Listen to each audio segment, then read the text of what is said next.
আজকের ভিডিওতে sketch pen এবং প্লাস্টিক ক্রেয়ন্স কালার দিয়ে একটি কার্টুন হাতি এঁকে দেখানো হবে।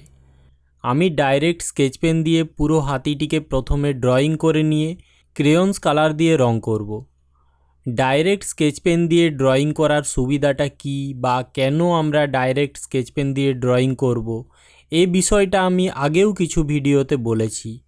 এই ভিডিওতেও পুনরায় আলোচনা করব। সেই সঙ্গে একটা খুব গুরুত্বপূর্ণ বিষয় আলোচনা করব আজকের ভিডিওতে। তা হলো বর্তমান আর্টিফিশিয়াল ইন্টেলিজেন্সের যুগে ছবি আঁকা শেখার ভবিষ্যৎ কী। এই এআইয়ের যুগে আমাদের ছবি আঁকা উচিত কি উচিত নয়, খুব গুরুত্বপূর্ণ আলোচনা হবে আজকের ভিডিওতে। আজকে ছবিটি একটু কঠিন ছবি, আশা করছি একটু বয়সে বড় শিক্ষার্থীরাই ভিডিওটি দেখছো। তোমাদের বয়স যদি 12-13 বছরের থেকে বেশি হয় তবেই তোমরা আমার আলোচনা বুঝতে পারবে, একদম বাচ্চারা আজকের আলোচনা নিতে পারবে না। যাই হোক, প্রথম বিষয় হলো ডাইরেক্ট স্কেচ পেন দিয়ে ড্রয়িং করা। আমি ডাইরেক্ট স্কেচ পেন দিয়ে ড্রয়িং করছি। তোমাদের যদি ডাইরেক্ট স্কেচ পেন দিয়ে ড্রয়িং করতে খুবই অসুবিধা হয় তাহলে প্রথমে পেন্সিল দিয়ে ড্রয়িংটা করে নেবে, তবে চেষ্টা করবে ডাইরেক্ট স্কেচ পেন দিয়ে ড্রয়িং করার। স্কেচ পেন দিয়ে ড্রয়িং করতে করতে ভুল হলে তা মোছার কোনো উপায় নেই, আর এই জিনিসটাই তোমাদের মনকে ড্রয়িং করার জন্য প্রস্তুত ও শক্তিশালী করে তুলবে। পেন্সিল এবং রাবার দিয়ে ড্রয়িং করার সময় আমরা জানি আমাদের বারবার ভুল হলেও কোনো চিন্তা নেই, কারণ আমরা সেটা মুছে ঠিক করতে পারবো। স্কেচ পেন দিয়ে ড্রয়িং করতে করতে ভুল হলে তা মোছার কোনো উপায় নেই, আর এই জিনিসটাই তোমাদের মনকে ড্রয়িং করার জন্য প্রস্তুত ও শক্তিশালী করে তুলবে।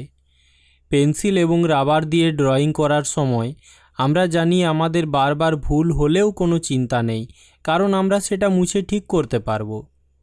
আর আমাদের মন যখন বুঝে যে ভুল হলেও ক্ষতি নেই, তখন আমাদের মন ভুলই করে বারবার। এটা জীবনের অন্যান্য ক্ষেত্রেও হয়, এটা আমাদের মনের একটা দোষ। তাই ভালো ড্রয়িং শিখতে গেলে রাবারের ব্যবহারই করা চলবে না। এই কারণে ডাইরেক্ট স্কেচ পেন দিয়ে ড্রয়িং করতে বলি আমি। প্রথম প্রচুর ভুল হবে, প্রচুর ড্রয়িং ফেলা যাবে তোমাদের। তবে এইভাবে প্র্যাকটিস করতে করতে তোমরা যেটা শিখবে, তোমাদের মধ্যে যে দক্ষতাটা তৈরি হবে সেটা একেবারে দেখার মতো হবে। সাধারণ মানুষ তোমাদের ড্রয়িং করা দেখে অবাক হয়ে যাবেন। একেবারে ম্যাজিকের মতো ড্রয়িং করতে পারবে তোমরা। ডাইরেক্ট স্কেচ পেন বা পেন দিয়ে ড্রয়িং যখন করা হয় তখন আগে থেকে মনের মধ্যে একটা ড্রয়িং তৈরি হয়ে যায়। কোনখানে লাইন টানবো, কত বড় লাইন টানবো, এই ব্যাপারগুলো প্রথমেই মনের চোখ দিয়ে একবার দেখে নিতে হয়। অর্থাৎ একজন আর্টিস্ট হতে গেলে সবচেয়ে যেটা জরুরি, মনের চোখ দিয়ে দেখা। আঁকার আগে মনের মধ্যে ছবিটিকে কল্পনা করতে পারা, সেই দক্ষতাটা তৈরি হতে সাহায্য করে এই ডাইরেক্ট স্কেচ পেনের ড্রয়িং। আর সেই সঙ্গে ডাইরেক্ট ড্রয়িং করার একটা কনফিডেন্সও তৈরি হয় মনের মধ্যে, যেটা ছবি আঁকার জন্য খুবই জরুরি। তাহলে ডাইরেক্ট স্কেচ পেন দিয়ে ড্রয়িং করার সুবিধাগুলো বললাম, এবার দ্বিতীয় বিষয়টা আলোচনা করব। তুমি এই ভিডিওটি দেখছো মানে তুমি নিশ্চয়ই ছবি আঁকা শিখতে চাও বা ছবি আঁকতে ভালোবাসো। বর্তমানে আর্টিফিশিয়াল ইন্টেলিজেন্স এসে যাওয়ার কারণে অনেকেই ছবি আঁকতে নিরুৎসাহিত হচ্ছে। অনেকেরই বক্তব্য, মানুষ বহু সময় খরচ করে যে ছবিটা আঁকবে সেটা আর্টিফিশিয়াল ইন্টেলিজেন্স কয়েক সেকেন্ডেই এঁকে ফেলছে। এআই বা মেশিনের সাথে মানুষের এক বিরাট কম্পিটিশন তৈরি হয়েছে ছবি আঁকার ক্ষেত্রে। মিড জার্নি, অ্যাডোবি ফায়ারফ্লাই এই জাতীয় এআই এর উদাহরণ। এখন প্রশ্ন হলো, এই আর্টিফিশিয়াল ইন্টেলিজেন্স বা এআই এর যুগে আমাদের ছবি আঁকা উচিত কি উচিত নয়? এই এআই এর যুগে আমরা যদি নিজের হাতে ছবি আঁকি তাহলে তার ভবিষ্যৎ কী? আমি এখন তোমাদের ছবি আঁকার উপকারিতাগুলো বলবো। আধুনিক মনোবিজ্ঞানও এমন কিছু উপকারিতার কথা বলেছে যেগুলো শোনার পর তোমরা আর কোনোদিনই ছবি আঁকতে নিরুৎসাহ হবে না। আর এআইয়ের যুগেও ছবি আঁকার ভবিষ্যৎ নিয়ে আর দুশ্চিন্তা করবে না। ছবি আঁকার প্রথম যে উপকারিতাটি বলবো তা হলো ছবি আঁকা আমাদের সৃষ্টিশীলতা বা সৃজন শক্তিকে বাড়িয়ে তোলে।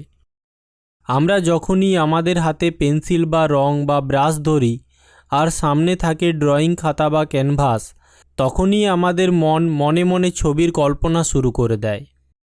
আমাদের মস্তিষ্ক তখন উজ্জ্বল রং, আকর্ষণীয় স্থান, মানুষ এবং আরও অনেক কিছু কল্পনা করতে সঠিকভাবে কাজ করে। আমরা আমাদের চিন্তাভাবনাকে বা কল্পনাকে ছবির মাধ্যমে প্রকাশ করতে পারি, আর এটা করলে আমাদের মস্তিষ্কের বিকাশ বা উন্নতি তো হয়ই, সেই সঙ্গে আমাদের সৃজনী শক্তি বৃদ্ধি পায়। এরপর ছবি আঁকার দ্বিতীয় যে উপকারিতার কথা বলবো তা হলো ছবি আঁকা আমাদের স্মৃতিশক্তি বৃদ্ধি করে। যাদের স্মৃতিশক্তির সমস্যা আছে বা যাদের স্মৃতিশক্তি বা মনে রাখার ক্ষমতা কম, রং, তুলি, পেন্সিল দিয়ে ছবি আঁকা তাদের জন্য দারুণ উপযোগী। এমনকি যারা ছবি আঁকার সাথে ছোট থেকে যুক্ত, বৃদ্ধ বয়সে তাদের স্মৃতি সম্পর্কিত অসুস্থতা হওয়ার ঝুঁকি কম থাকে। এক্সপেরিমেন্টাল সাইকোলজির ত্রৈমাসিক জার্নাল পত্রিকা জানিয়েছে যে আঁকা জিনিসগুলো শব্দ লেখার চেয়ে ভালো স্মরণ করা হয়। গবেষণা করে দেখা গেছে ছবি আঁকা আলজাইমার রোগের ভালো ওষুধ হিসাবে কাজ করে, কারণ এই ড্রয়িং করার সময় আমাদের মন প্রাকৃতিক বস্তুগুলির আকৃতি, গঠন, রং ইত্যাদি স্মরণ করতে বাধ্য হয়, আর আমাদের স্মৃতিকে এইভাবে নাড়া দেওয়ার ফলে স্মৃতিশক্তি শক্তিশালী হয়। এবার ছবি আঁকার 3 নাম্বার যে সুবিধাটির কথা বলবো তা হলো অঙ্কন সমস্ত বিশ্বের মানুষের সাথে যোগাযোগ স্থাপন করে। এমনিতে আমরা মাতৃভাষা বাদে পৃথিবীর অন্য কোনো ভাষার মানুষের সাথে কথা বলতে খুব একটা পারি না, কিন্তু চিত্রশিল্প সেই বাধাকে অতিক্রম করে যে কোনো ভাষার মানুষের সাথে যোগাযোগ স্থাপন করতে পারে।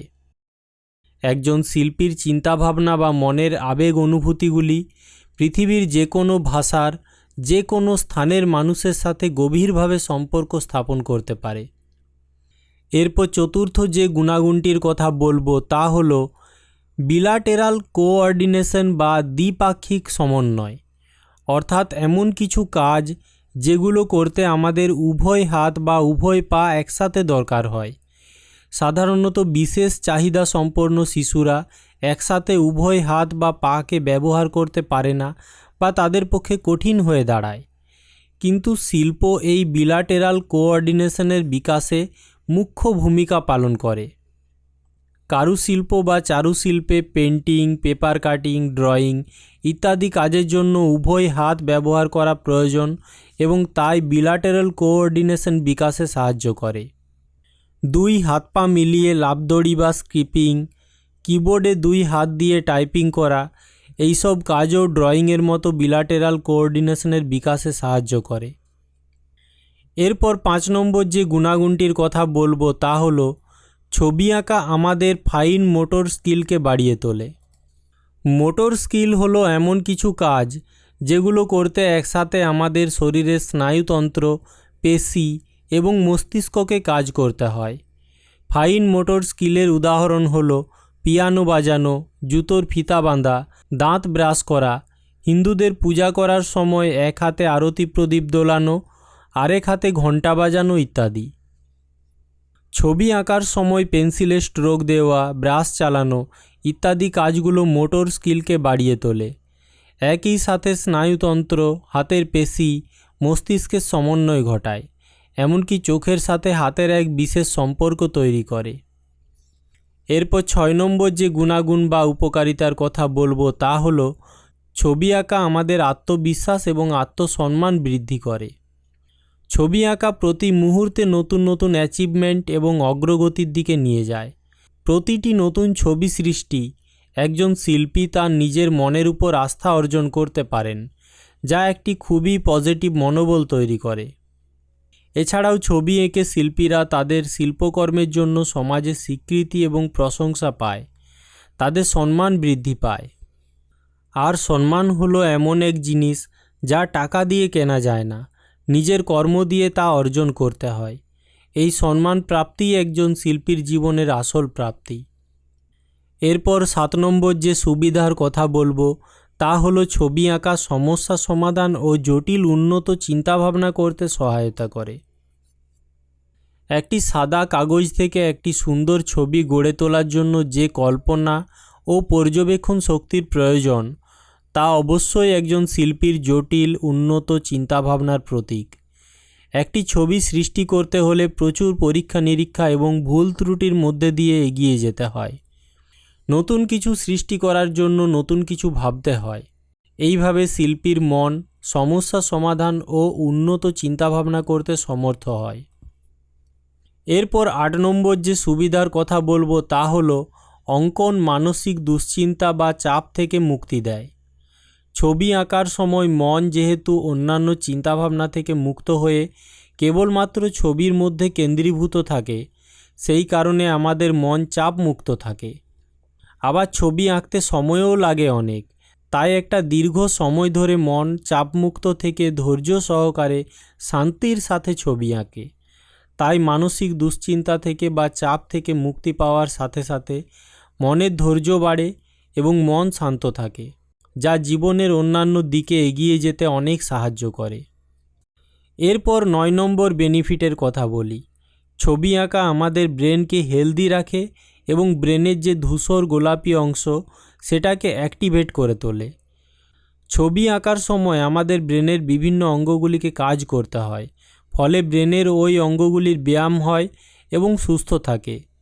সুতরাং প্রতিদিন ড্রয়িং বা পেন্টিং করার অর্থ হলো মস্তিষ্কের প্রতিদিন ব্যায়াম। প্রধান 9টি ছবি আঁকার উপকারিতার কথা বললাম। এগুলি ছাড়াও আরও বহু উপকারিতা রয়েছে। যেমন ছবি আঁকলে আমাদের পর্যবেক্ষণ ক্ষমতা অনেক বেড়ে ওঠে। সমস্ত জিনিসকেই সাধারণ মানুষের থেকে অনেক বেশি পর্যবেক্ষণ করতে পারেন একজন শিল্পী। প্রকৃতি থেকে শুরু করে বিভিন্ন প্রাণী, বিভিন্ন বস্তু, মানুষের ফিগার, পোর্ট্রেট সব কিছুর রূপ, রস, গন্ধ, স্পর্শ অনুভব করতে পারেন একজন শিল্পী। তাই তো তাদের শিল্পকর্মগুলি জীবন্ত হয়ে ওঠে। শিল্পীর পেন্সিলের আঁচড় অনুভূতির প্রকাশ করতে পারে, রং কথা বলতে পারে। ছবি আঁকার সবচেয়ে ভালো দিক হলো ছবি আঁকাটাই একটা এন্টারটেনমেন্ট, একটা মজাদার কাজ। এই কাজ করতে বোরিং ফিল হয় না। এটাকে অর্থ উপার্জনের একটা রাস্তা হিসেবে ধরেও প্রফেশন হিসাবে নেওয়া যায় আনন্দের সাথে। তবে প্রথমেই বলেছি, বর্তমান যুগ আর্টিফিশিয়াল ইন্টেলিজেন্সের যুগ। ভবিষ্যতে এআই আমাদের কল্পনার থেকেও বেশি অনেক কিছু হবে। সুতরাং চিত্রশিল্প থেকে অর্থ উপার্জনের যে রাস্তাগুলো রয়েছে বা ছিল, তা এআই পুরোপুরি দখল করবে ভবিষ্যতে। শিল্পীদের যে কাজ নতুন কিছু সৃষ্টি করা, তা আবার শিল্পীদের প্রমাণ করে দেখাতে হবে। নতুনভাবে রোজগারের রাস্তা তৈরি করতে হবে শিল্পীদের, এমন রাস্তা যেটা এআই করতে পারবে না। যাই হোক, এই প্রফেশনের ব্যাপারটাকে বাদ দিলেও ছবি আঁকার বাকি যে উপকারিতাগুলি আমরা জানলাম, সেগুলোর জন্যও কিন্তু ছবি আঁকা চালিয়ে যাওয়া যায়। আমরা মানুষ আনন্দে থাকার জন্য, সুখী হওয়ার জন্য এত পরিশ্রম করি। সুতরাং ছবি এঁকে যখন সেই আনন্দ বা সুখের রাজ্যে পৌঁছানো যায়, তখন ছবি আঁকতে অসুবিধাটা কিসের? এখন দেখো, এই হাতিটি আঁকা কমপ্লিট হয়ে গেছে। তোমরাও এবার দেখে দেখে এঁকে ফেলো তাহলে।